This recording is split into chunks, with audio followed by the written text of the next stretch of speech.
Kinilala ang biktima na si Froilan Parcon Panagsagan, 22 taong gulang, 4th year criminology student na taga-poblasyon Magpet, Cotabato.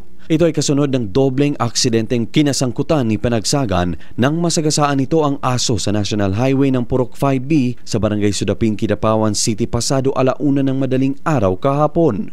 Angkas nito ang isa pang estudyante na kinilalang si Dimple Faith Abave Aravo nang mangyari ang aksidente. Habang siya ay inililigtas ng mga rescuer at isasakay na sana sa ambulansya, ay nabundol pa sila ng humaharurot na motorsiklo.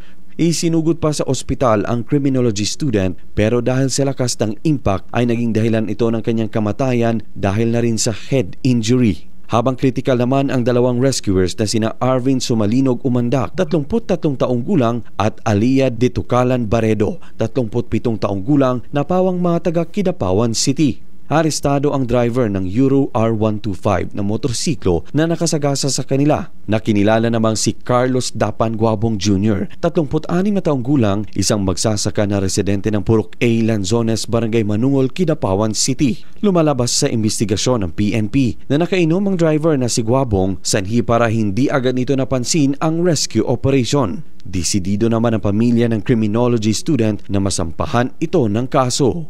Luigi Alan Totor, NDBC, Bida Balita.